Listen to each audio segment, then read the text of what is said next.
Greetings and salutations, everyone. I hope everyone is doing well, and welcome back to the second half. We are going to stay in line with conspiracies, and before we get into them, a couple of links. As you know, I rely on Patreon, PayPal, and my merch to help the channel to continue to grow and go. The links to Patreon and PayPal are in the description below. My merch is displayed directly under this video. Also, Dogman Frightening Encounters, Volume 1, 2, and 3, the audiobook versions. They were written and researched by Tom Lyons. Narrated and produced by me, Jeffrey Nadolny. Those audiobooks are available on Audible, Amazon, and iTunes, and the links to which are also in the description as well. And finally, last but definitely not least, if you'd really like to help support this channel to continue to grow and go, simply subscribe, click the like button, and please leave a comment. It really does help, and it matters. And now, everyone, I have taken far too much of your time. Let's get on with tonight's second half. Shall we? During the Reagan era, Donald Rumsfeld and Dick Cheney were key players in a clandestine program designed to set aside the legal lines of succession and immediately install a new president in the event that a nuclear attack killed the country's leaders.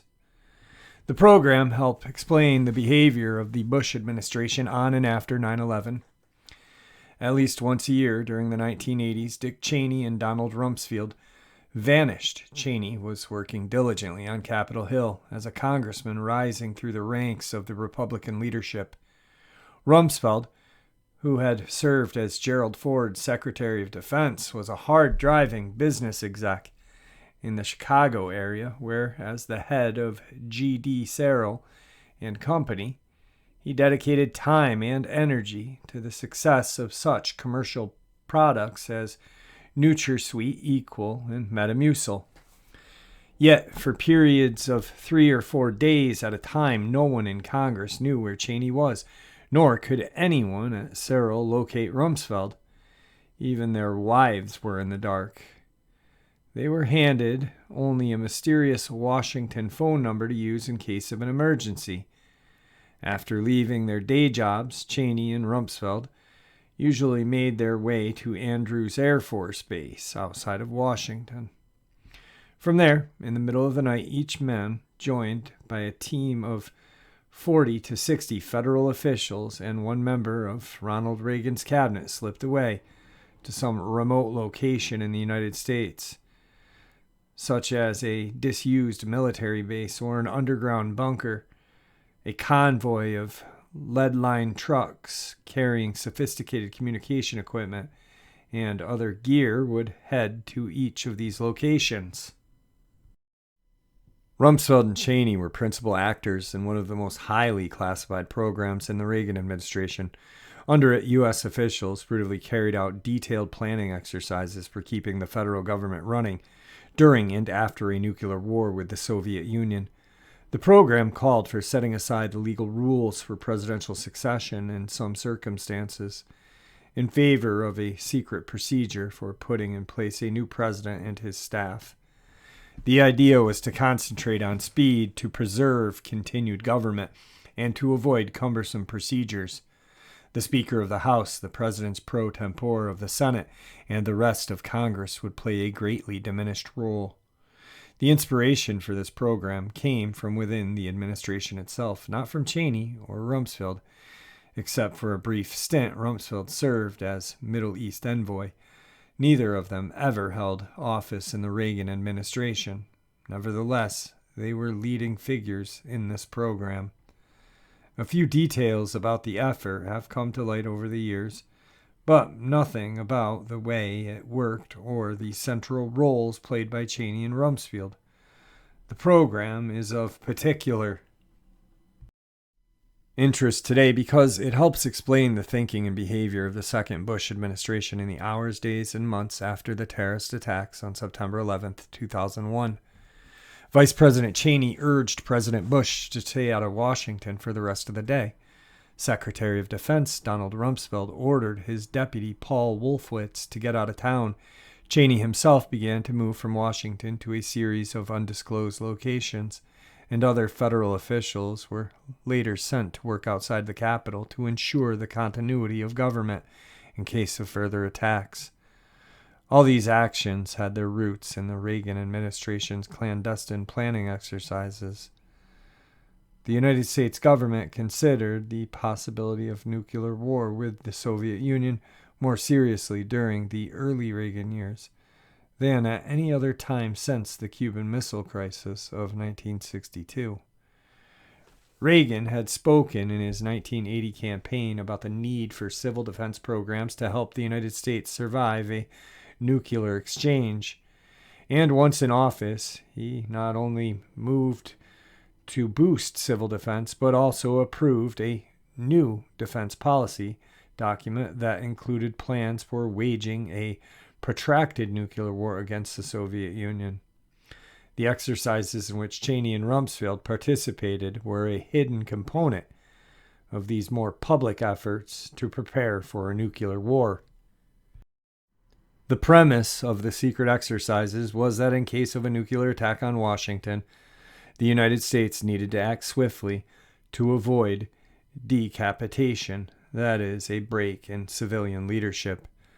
The core element of the Reagan administration's strategy for fighting a nuclear war would be to decapitate the Soviet leadership by striking at top political and military officials and their communication lines. The administration wanted to make sure that the Soviets couldn't do to America what U.S. nuclear strategists were planning to do to the Soviet Union. Under the Truman and Eisenhower administration, the U.S. government had built a large underground installation at Mount Weather in Virginia's Blue Ridge Mountains and near Camp David along the Pennsylvania-Maryland border, each of which could serve as a military command post for the president in time of war. Yet a crucial problem remained. What might happen if the president couldn't make it to one of those bunkers in time? The Constitution makes the vice president the successor if the president dies or is incapacitated, but it establishes no order of succession beyond that. Federal law, most recently, the Presidential Succession Act of 1947, establishes further details. If the vice president dies or cannot serve, then the Speaker of the House of Representatives becomes president. After him in the line of succession come the president pro tempore of the Senate, typically the longest-serving member of the majority party, and then the members of the cabinet in order in which their posts were created, starting with the Secretary of State, moving to the Secretary of Treasury, the Secretary of Defense, and so on. The Reagan administration, however, worried that this procedure might not meet the split-second needs of an all-out war with the Soviet Union. What if a nuclear attack killed both the president and the VP, and maybe the Speaker of the House as well? Who would run the country if it was too hard to track down the next living person in line under the Succession Act? What civilian leader could immediately give the United States military commanders the orders to respond to an attack, and how would that leader communicate with the military? In a continuing nuclear exchange, who would have the authority to reach an agreement with the Soviet leadership to bring the war to an end? The outline of the plan was simple. Once the United States was or believed itself to be under nuclear attack, 3 teams would be sent from Washington to 3 different locations around the United States. Each team would be prepared to assume leadership of the country and would include a cabinet member who was prepared to become president if the Soviet Union was somehow to locate one of these teams and hit it with nuclear weapons. The second team, or if necessary, the third team, would take over. This is not some abstract textbook plan. It was practiced in concrete and in elaborate detail. Each team was named for a color, red or blue, for example, and each had an experienced executive who could operate as the new White House Chief of Staff. The obvious candidates were people who had served at high levels in the executive branch, preferably with the national security apparatus. Cheney and Rumsfeld had each served as White House Chief of Staff in the Ford administration.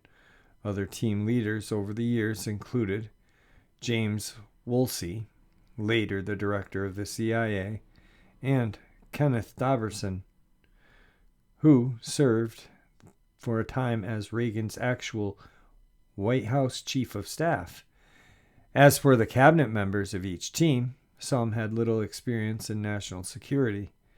At various times, for example, participants in the secret exercises include John Bloch, Reagan's first Secretary of Agriculture, and Malcolm Baldrige, the Secretary of Commerce. What counted was not experience in foreign policy, but rather that the cabinet member was available.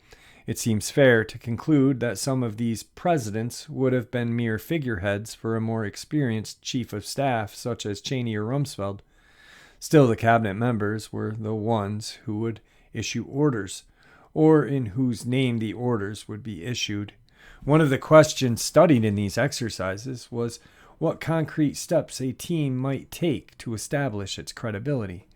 What might be done to demonstrate to the American public, to U.S. allies, and to the Soviet leadership that President John Bloch or President Malcolm Baldrige was now running the country, and that he should be treated as a legitimate leader of the United States. One opinion was to have the new president order an American submarine up from the depths to the surface of the ocean, since the power to surface a submarine would be a clear sign that he was now in full control of the United States military forces. This standard control of military is one of the tests the U.S. government uses in deciding whether to deal with a foreign leader after a coup. One of the awkward questions we faced, one participant in the planning of the program explains, was whether to reconstitute Congress after a nuclear attack. It was decided that no, it would be easier to operate without them. For one thing, it was felt that reconvening Congress and replacing members who had been killed would take too long. Moreover, if Congress did reconvene, it may elect a new Speaker of the House, whose claim to the presidency may have a greater legitimacy than that of a Secretary of Agriculture or Commerce who had been set up as president under Reagan's secret program. The election of the new White House Speaker would not only take time, but also create a potential for confusion. The Reagan administration primary goal was to set up a chain of command that could respond to the urgent minute-by-minute demands of a nuclear war. When there might be no time to swear in a new president under the regular process of succession, and when a new president would not have the time to appoint a new staff. The administration, however, chose to establish this process without going to Congress for the legislation that would have given it the constitutional legitimacy. Ronald Reagan established the continuity of government program with a secret executive order, according to Robert McFarlane, who served for a time as Ronald Reagan's national security advisor. The president himself made the final decision about who would head each of these three teams. Within Reagan's National Security Council, the action officer for the secret program was Oliver North, later the central figure in the Iran-Contra scandal. Vice President George H.W. Bush was given the authority to supervise some of these efforts, which were run by a new government agency with a bland name, the National Program Office.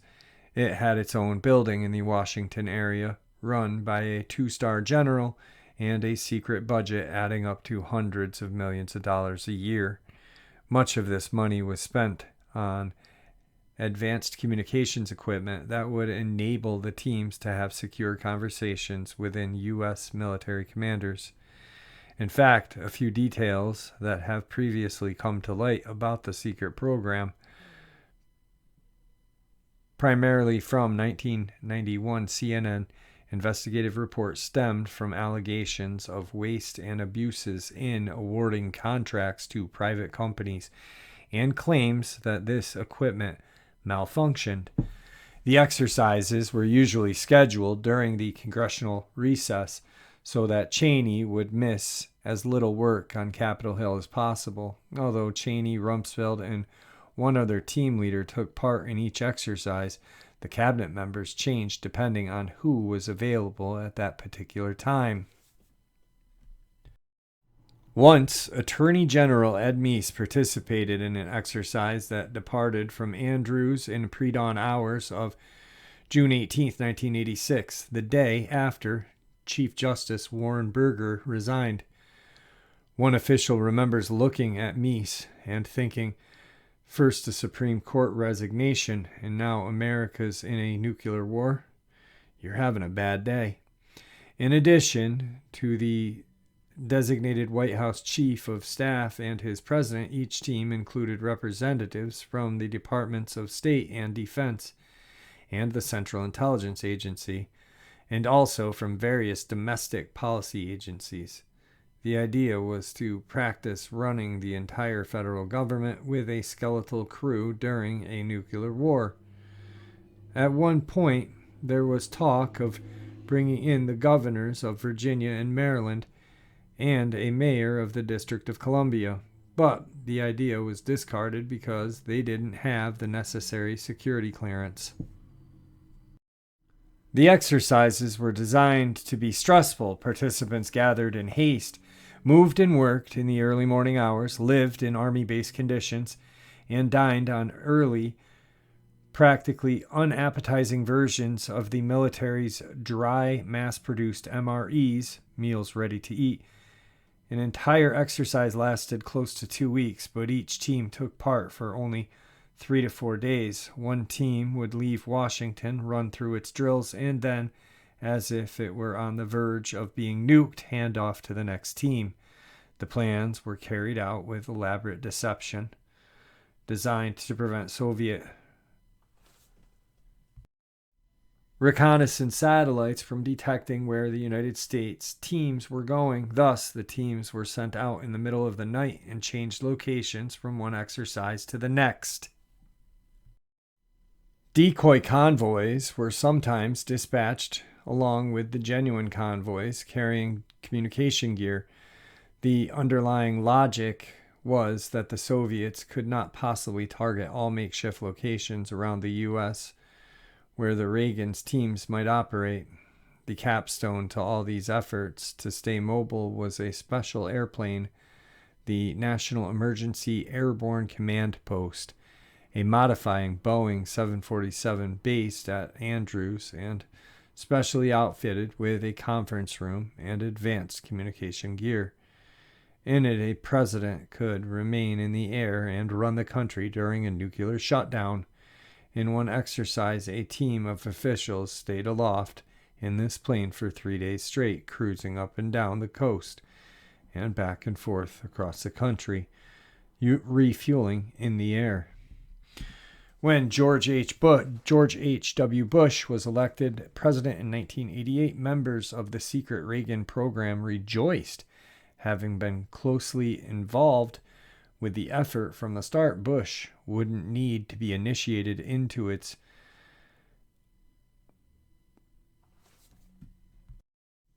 intricacies and probably wouldn't reevaluate it. In fact, despite dramatically improved relations with Moscow, Bush did continue exercises with some minor modifications. Cheney was appointed Secretary of Defense and dropped out as team leader. After the fall of the Berlin Wall and the Soviet collapse, the rationale for the exercise changed. The Soviet nuclear attack was obviously no longer plausible, but what if terrorists carried nuclear weapons, attacked the United States, killed the president and VP? Finally, during the early Clinton years, it was decided that this scenario was far-fetched and outdated, a mere legacy of the Cold War. It seemed that no enemy in the world was still capable of decapitating America's leadership, and the program was abandoned. These things stood until September 11th, 2001, when Cheney and Rumsfeld suddenly began to act out parts of the script they had rehearsed years before. Operating from the underground shelter beneath the White House, called the Presidential Emergency Operations Center, Cheney told Bush to delay the planning flight back to Florida to Washington. At the Pentagon, Rumsfeld instructed a reluctant Wolfowitz to get out of town to the safety of one of the underground bunkers, which had been built to survive a nuclear attack.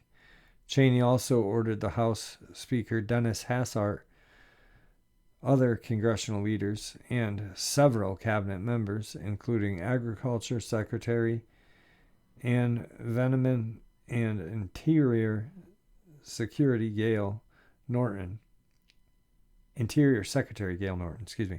evacuated from one of these secure facilities away from the cabinet.